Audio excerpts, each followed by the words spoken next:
Est-ce que vous confirmez aussi que le général Toto voulait aussi le pouvoir? Bon, chacun de ceux-ci-là, ils voulaient le pouvoir, parce que peut-être sont des officiers supérieurs, mais ils ne se sont pas manifestés. Toujours ce jour-là, je voudrais que vous disiez publiquement qui avait humilié le général Toto. Est-ce que Marcel? Est-ce que M. Diakité? Ce jour-là, personne n'a humilié le général Toto. Ce jour-là? Ce jour-là, Il personne. l'avait humilié. Personne. Parfait. Si je vous comprends bien, donc, la décision de la prise de pouvoir a été prise entre vous, Monsieur Claude Pivy, Feu Issa, Général Sekouba Konaté et le président Dadis Camara. Merci. Monsieur Aboubakar n'était même pas là. On ne le voyait même pas là-bas, le temps là. Faut pas... Mais on nous fait comprendre qu'il est allé détruire plusieurs postes de résistance.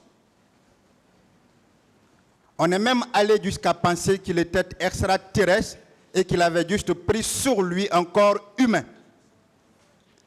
Vous pensez que lui seul, à cette époque-là, pouvait bien mettre ou prendre 3 camps en même temps? On a fait appel à tous les camps de se rendre au camp Alpha tranquillement et chacun s'est rendu tranquillement au camp. Donc tous les responsables des différents camps étaient déjà au camp Alpha Yaya. Absolument. Donc il n'y avait pas de raison qu'un autre quitte pour aller dans un autre camp. Non. Vous savez, je vous crois. Vous savez pourquoi? Parce que si ça n'avait pas été le cas, la prise du pouvoir n'aurait pas été sans effusion de sang. Si des camps s'étaient levés contre vous, on aurait eu du sang en Guinée. Est-ce que vous pouvez au moins le dire, même si tout le monde le sait, qu'en 2008, le président Dadis a pris le pouvoir sans effusion de sang? Effectivement, il n'y a pas eu d'effusion de sang. Même le bataillon char, même le camp Alpha qu'on parle, chacun s'est rendu tranquillement. Et depuis le temps là, vous pouvez demander les militaires du bataillon char, leur chef, c'est eux-mêmes qui étaient dans les commissions. Ils étaient dans les commissions aussi. Alors, si on vous comprend bien, par rapport à la prise de pouvoir, si le président Dadis devrait rester redevable à quelqu'un, c'est bien à l'armée, pas à un individu bien déterminé. Bien sûr, à l'armée. Bien sûr. Si l'armée n'avait pas voulu, grâce à vous, il ne serait pas devenu président. Bien sûr. On va aller au deuxième point. Je veux qu'on parle de M. Claude Pivy. Naturellement, ce qui n'a pas été déjà dit. D'abord, le soldat et le ministre. Est-ce qu'il y a quelque chose que vous n'aviez pas dit devant ce tribunal vous concernant? Bon. L'homme que vous êtes.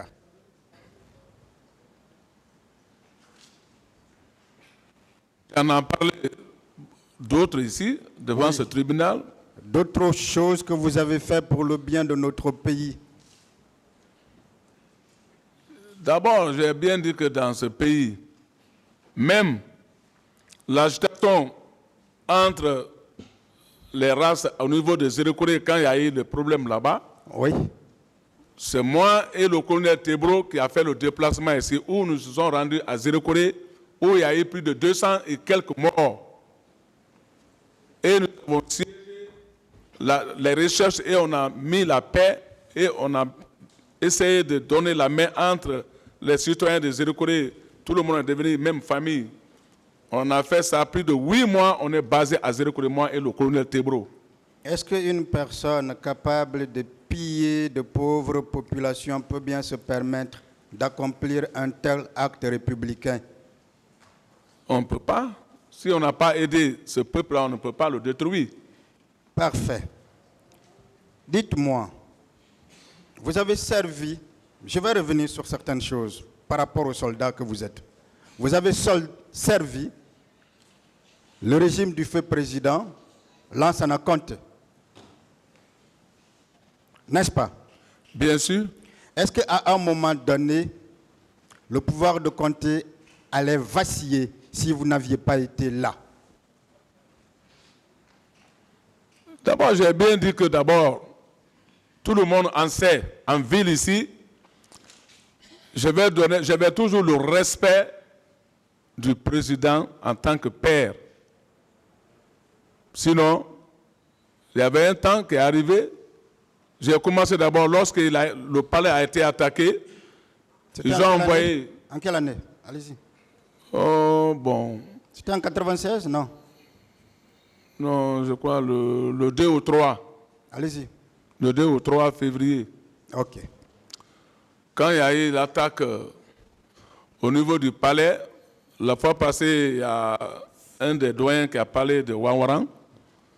Donc, quand ça a été fait comme ça, ils ont pris le président envoyé au camp Al-Faya.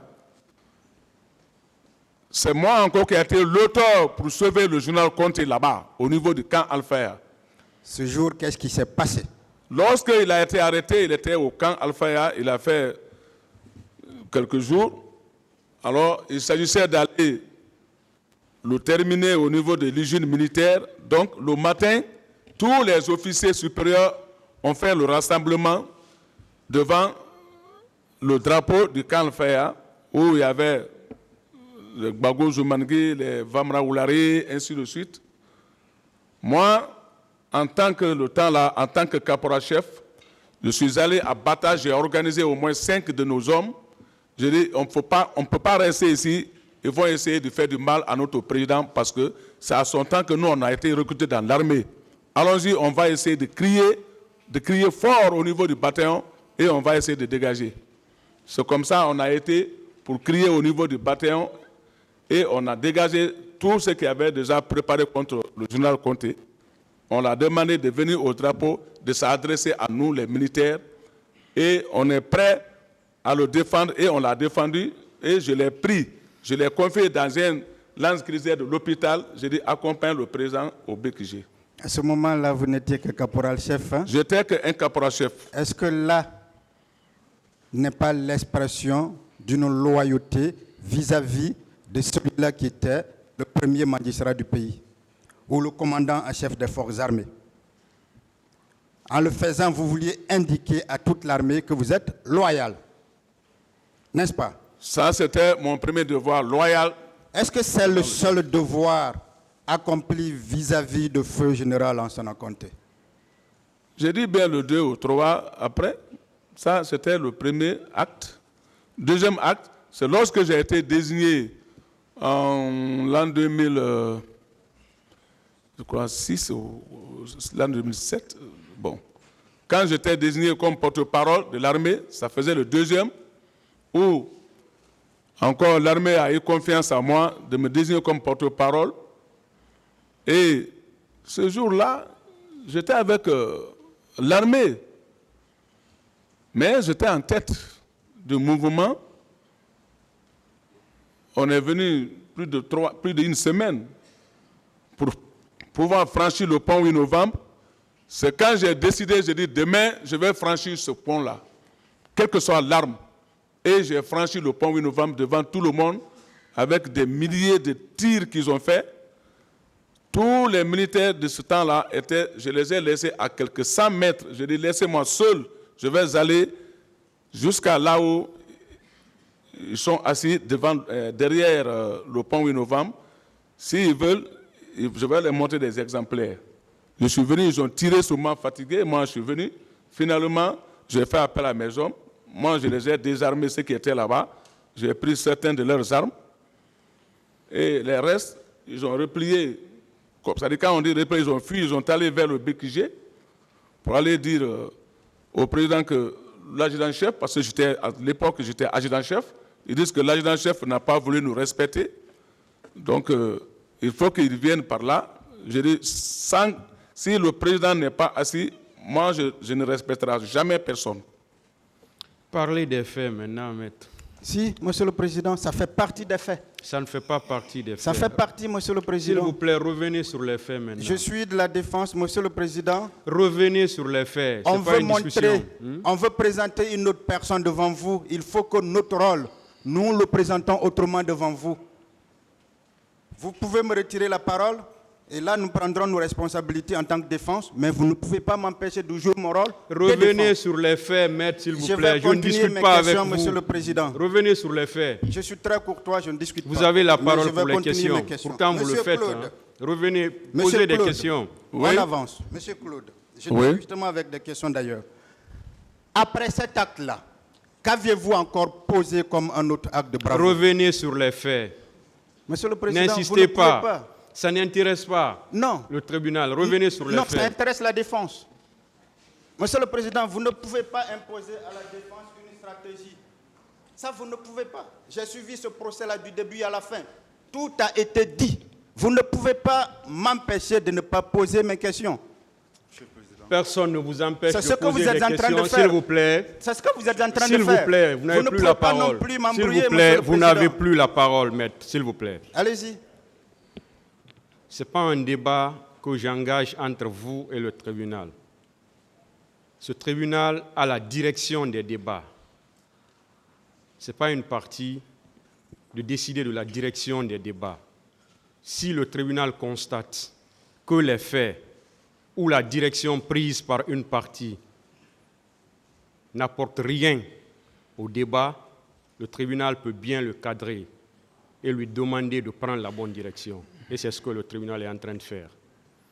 Conformément aux Président, dispositions je de connais le l'article, contenu s'il vous de plaît, l'article vous n'avez pas la 400 parole, du vous Code laissez de le procédure tribunal pénale. parler. Ça ne va pas. L'article 400 ne vous permet pas d'aller contre les droits de la défense. Vous n'avez Nulle pas la part, c'est parole, écrit. maître.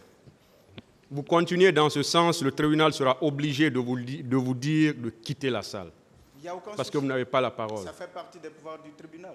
Mais encore qu'on aurait compris au moins que le tribunal ne veut pas le respect des droits de la défense. Ça ne gênerait pas. Mais j'ai des questions à poser que je dois poser. Une fois de plus, vous n'avez pas la direction des débats dans cette affaire. Vous n'êtes pas le tribunal. C'est le tribunal qui décide de la direction des débats. Et cette direction-là, c'est des questions qui concernent les faits. Le tribunal vous a laissé poser assez de questions sur la personnalité de l'accusé qui est à la barre.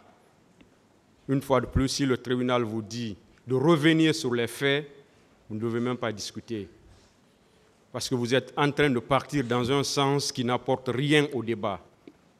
Ça, c'est au tribunal de décider de ça, de juger de l'opportunité de ce que vous êtes en train de dire.